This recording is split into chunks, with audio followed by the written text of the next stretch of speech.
বন্ধুরা, আজ রথের শুভেচ্ছা সবাইকে।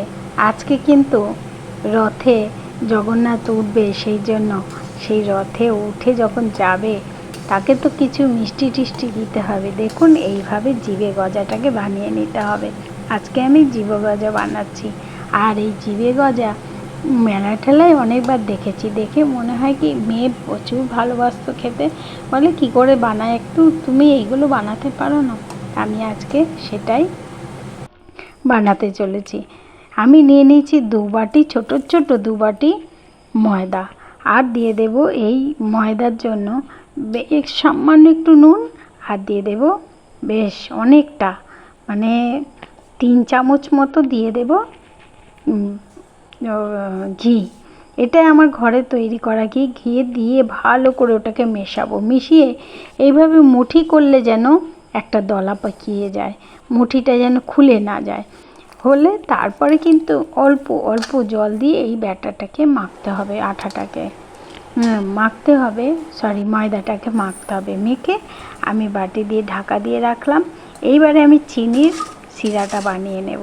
আমি নিয়ে নিয়েছি এই যেহেতু জগন্নাথের জন্য করছি, সবই কাঁসার বাসনে তৈরি করা। এইভাবে একটা একটা করে বেলে নিয়ে লেচি করে নিয়েছি।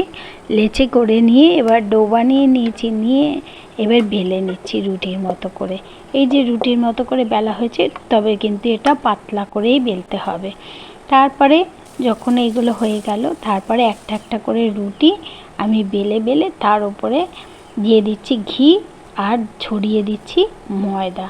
এবার 3টে রুটি এইভাবে ঘি ছড়িয়ে ময়দা দিয়ে 3টে রুটি দিয়ে এইভাবে হাত দিয়ে চেপে চেপে রোলটাকে একটু টাইট করে রোল বানাতে হবে। চেপে চেপে হালকা করলে কিন্তু হবে না। এবার শেষ মুখের দিকটা সামান্য একটু জল দিয়ে আটকে দিতে হবে। দিলেই বেশ সব হয়ে যাবে।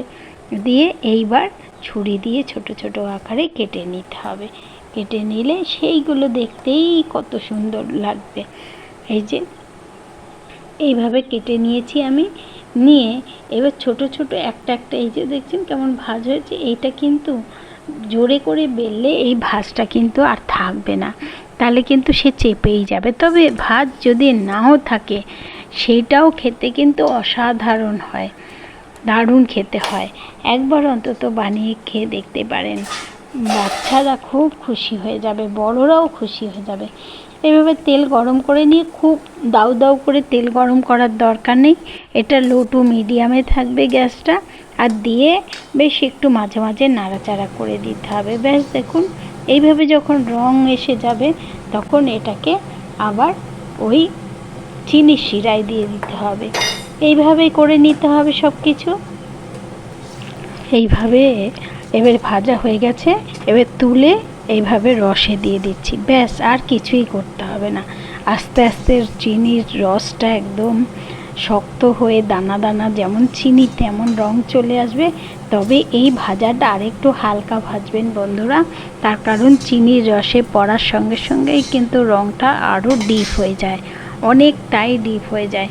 তাই এই দেখুন আমি কত হালকা ভেজেছি, কিন্তু যখন চিনির রসে দিয়েছি, চিনিতে ডুবে গেল যখন তুললাম, তখন দেখছি ব্যাস ডিপ মেরুন কালার টাইপের হয়ে গেছে। তাহলে আরেকটু হালকা করতে হতো। সবাই ভালো থাকবে।